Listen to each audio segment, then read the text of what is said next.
Halo semuanya, selamat datang kembali di video analisa harian XAU USD bersama Amandana. Ini adalah analisa harian XAU USD atau Gold pada hari ini tanggal 24 November 2023. Seperti biasa, jika kalian semua suka dengan videonya, jangan lupa like dulu videonya, subscribe bagi yang belum subscribe, hidupkan lonceng, dan di-share ke yang lain.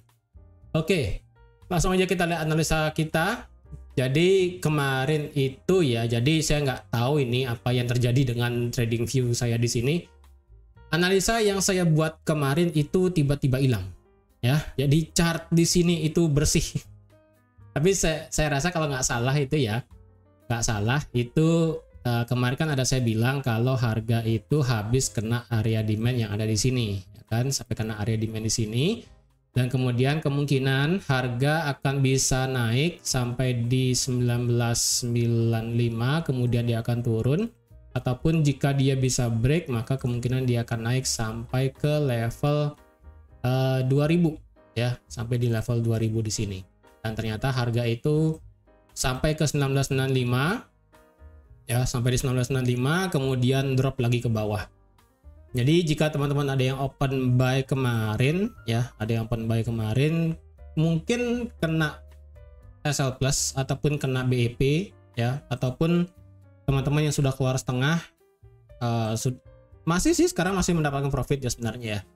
Masih mendapatkan profit karena harga sekarang kan di 1994. Jadi sebenarnya ada kesempatan untuk open dua kali sebenarnya kemarin ya.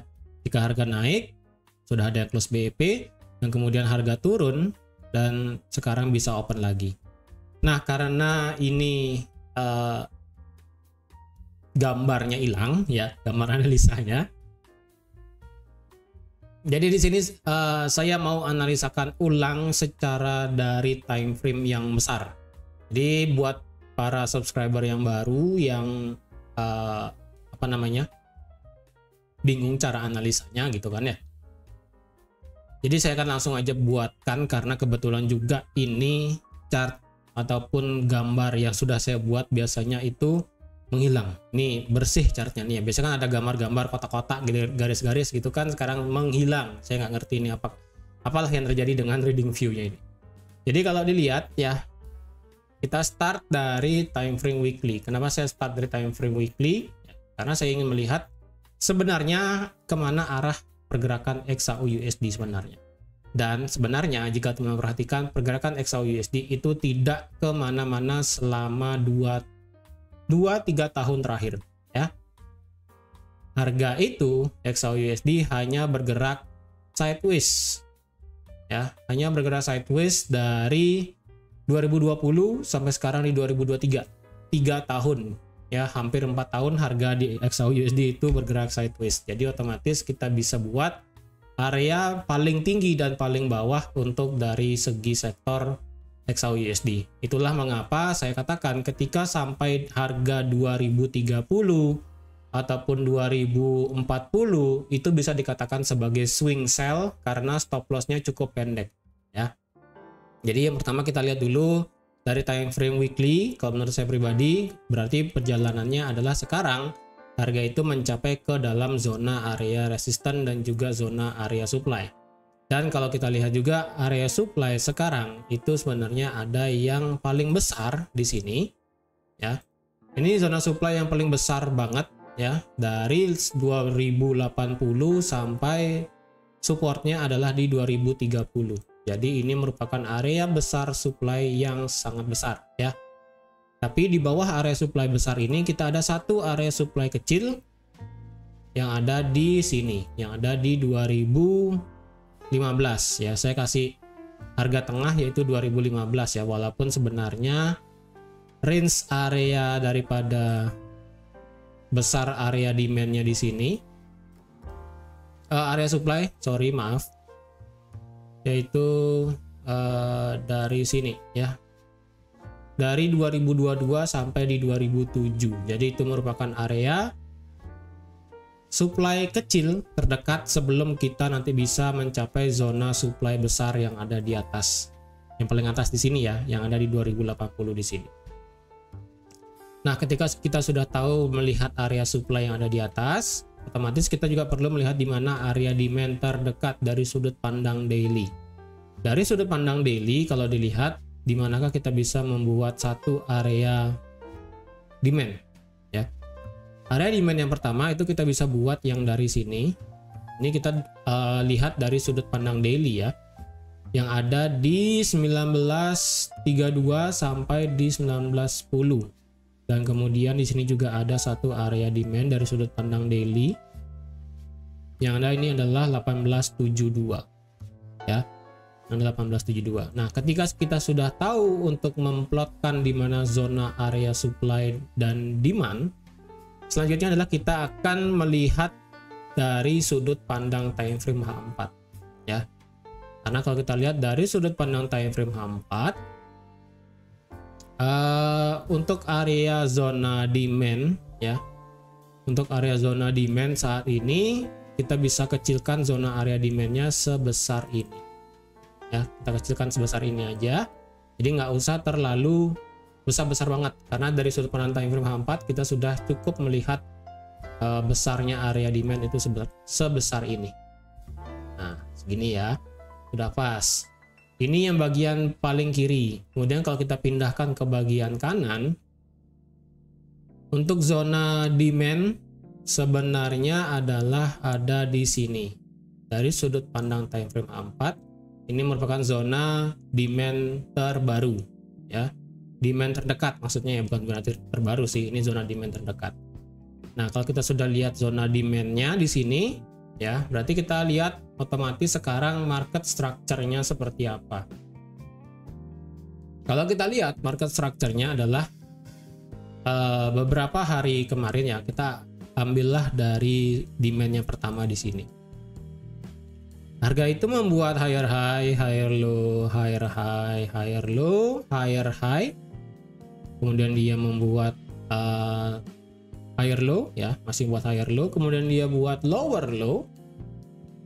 Kemudian dia membuat lower high maksudnya. Kemudian dia membuat lower low dari sini ya kan. Dia membuat lower low dari sini, dan kemudian dia membuat lower high lagi. Dia membuat lower low lagi, lower high lagi, dan dia membuat lower low ya. Ketika dia membuat lower low, harga berusaha membuat lower high, tapi apa yang terjadi? Harga itu langsung membuat yang namanya higher low. Ketika higher low terjadi, harga langsung membuat yang namanya higher high, higher low, higher high, higher low. Kemudian dia membuat higher high, higher low, higher high. Berarti otomatis pandangan kita yang sebelumnya adalah naik, kemudian turun, dan sekarang menjadi naik lagi. Jadi otomatis market structure sekarang masih dalam kondisi bullish ya kan. Dari yang sebelumnya dia membuat lower low, lower low, lower low, dan higher low, higher low. Ketika dia break 1965, harga berubah menjadi yang namanya higher high, higher low, higher high, higher low. Berarti otomatis sudut pandang kita saat ini adalah masih dalam keadaan bullish ya. Jadi otomatis zona demand kita di sini yang menjadi suatu area lower low yang valid, higher low, maaf ya, sorry, saya kebalik-balik kadang nih. Jadi ketika dia membuat seperti ini ya kan. Nah, ketika dia membuat break of structure ya, ini sekarang bahasanya smart money concept lah sekarang bahasanya ya. Jadi kalau dilihat break of structure itu terjadi di harga 1974. Kemudian break of structure terjadi lagi di harga 1993. Jadi sekali lagi area zona demand yang ada di 1965 sampai di 1976 ini menjadi higher low yang valid, karena jika ini di break maka otomatis sudut pandang kita sudah mulai berubah dari yang sebelumnya adalah bullish kemudian bisa menjadi bearish ya. Berarti market structure sudah, break of structure juga sudah. Sekarang kalau kita lihat dari sudut pandang Fibonacci sekarang, kalau kita lihat dari swing terakhir sampai paling tinggi di sini ya, ini kita masih bisa pakai sebagai area entry kita yang bagus. Dan kalau kita lihat harga terakhir berhenti di 50% Fibonacci yang ada di sini. dan sekarang harga berusaha untuk bisa bergerak naik lagi ke atas ya, untuk bergerak naik lagi ke atas di sini. Jadi otomatis tendensi kita adalah masih dalam keadaan bullish ya. Jadi seperti itu. Ketika kita sudah tahu supply demand di mana, kemudian kita sudah tahu market structure seperti apa dan tahu di mana letak higher low ataupun bahasanya low dan high yang valid, ataupun di mana terjadi terakhir break of structure-nya, kita tinggal tarik Fibonacci, kemudian kita tentukan di mana level-level area yang penting. Biasanya itu ada di 50% ataupun di 61,8. Dan kalau kita lihat di sini 78,6 itu masuk ke dalam area zona demand H4. Jadi otomatis ekstrimnya jika harga mau turun lagi, kemungkinan ekstrimnya adalah bisa sampai di 1974. Itu paling ekstrim banget ya. Bisa saja harga turun sampai di 1974, kemudian dia bisa membuat break of structure yang baru. Bisa saja. Tapi tidak menutup kemungkinan harga bisa langsung membuat yang namanya new higher high di atas 2007 ya, di atas 2007. Seperti itu. Kalau kita turunkan sekarang ke time frame H1 ya, kita tinggal lihat aja kayak kemarin ya kan. Kalau kita lihat dari sudut pandang time frame H1, untuk zona demand-nya ya, zona demand di time frame H1 itu ada dua. Ya, jika teman-teman kemarin ingat di mana saya gambar zona demand-nya, ya kan? Di time frame H1 di sini ada satu zona demand yang dimana ini merupakan area 78,6 yang tadi versi H4 Fibonacci-nya, ya kan? Yang ada di 1974. Dan di sini juga ada yang namanya zona mana dia ya? Zona demand di time frame H1. Jadi ketika ada satu area zona demand yang numpuk seperti ini, berarti itu valid ya.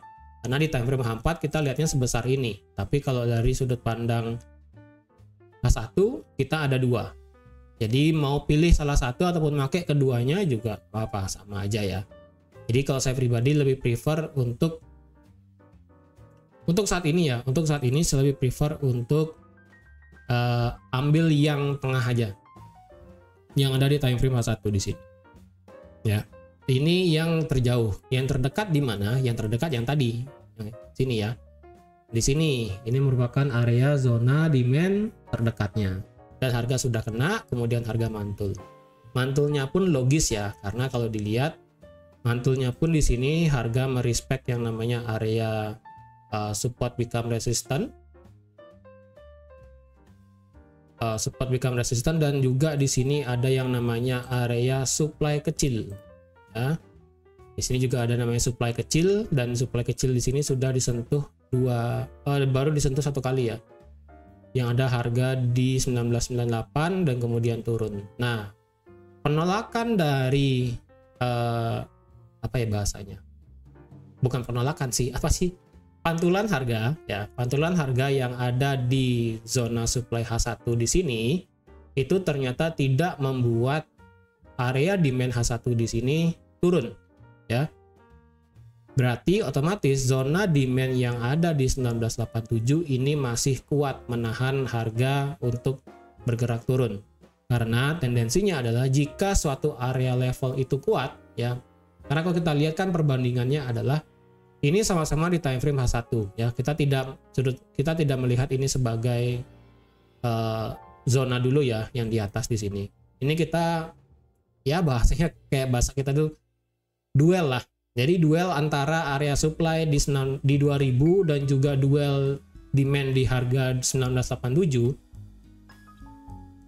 Jika kalau kita lihat market structure kan masih naik. Jadi otomatis demand masih sangat peluang besar untuk bisa break ya. Tapi tidak menutup kemungkinan juga harga itu ketika masuk ke area zona supply seperti ini ya, bisa saja dipengaruhi oleh faktor lain misalnya yang bisa membuat harga itu break 1987. Tapi kan kenyataannya enggak. Harga itu berhenti di 1989 dan sekarang mulai beranjak naik lagi. Seperti itu. Jadi otomatis kalau kita lihat duel antara supply dan juga demand di time frame H1 di sini itu saat ini masih imbang. Ya, walaupun keuntungannya adalah lebih banyak dari demand, karena market structure kan masih bergerak naik, jadi otomatis permintaan orang untuk nge-buy di XAUUSD itu masih lumayan besar. Dan untuk berita hari ini, kita ada berita dari segi flash manufacturing PMI dan juga services PMI. Untuk dari segi manufacturing PMI di sini diperkirakan akan turun ke 49,9, sedangkan dari segi services PMI akan mengalami penurunan juga dari 50,6 ke 50,4. Jadi kalau kita lihat, jika nanti malam, ingat ya hari ini masih libur ya, market USD itu masih libur karena Thanksgiving ya kan. Jika hari ini beritanya di sini bisa membawa dampak yang lumayan, walaupun market Amerika libur ya kan. Jika dampak dari berita ini itu keluar di atas 50 ya. Contohnya adalah kemarin, jika kita bisa melihat angka misalnya kayak kemarin di GBP ya, Flash Services PMI angkanya adalah 50,5. Jika teman-teman yang trading di GBP pasti melihat pergerakan GBP itu langsung terbang ke atas saat berita itu keluar. Jadi jika nanti malam, walaupun market Amerika libur, jika nanti malam berita di sini manufacturing PMI dan services PMI keluar di angka 50 ataupun hasilnya hijau semua, maka otomatis XAUUSD kemungkinan akan tertekan sedikit ya, tertekan sedikit dan mungkin hanya sampai di 1987. Dan jika di sini hasilnya merah, well kita akan bisa melihat penembusan daripada area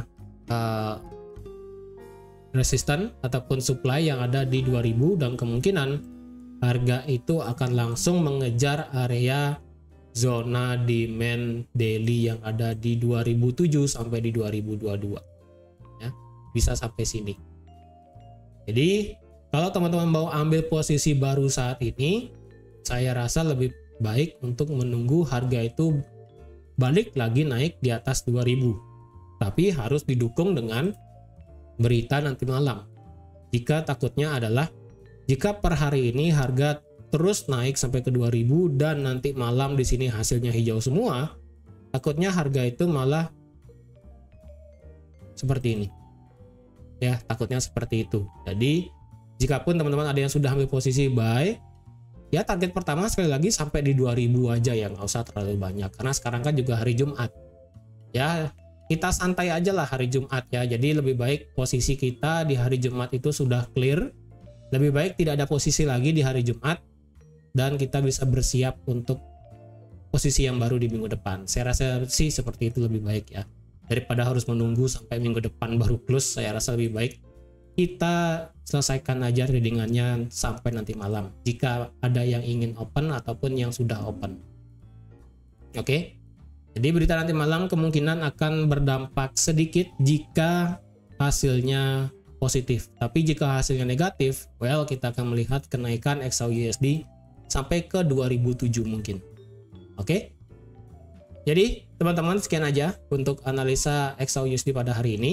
Tidak banyak yang bisa saya sampaikan karena market Amerika masih libur dan pergerakannya masih seputar area supply dan demand terdekat di sini. Terima kasih sudah menonton videonya sampai habis. Terima kasih juga sudah like, share, dan subscribe seperti biasa. Dan jika teman-teman ada pertanyaan seputar analisanya ataupun seputar dunia forex, itu bisa langsung ke kolom komentar di bawah. Dan jika saya sempat, saya akan membalas komentar teman-teman. Dan jika tidak sempat, saya akan membahasnya di video analisa selanjutnya.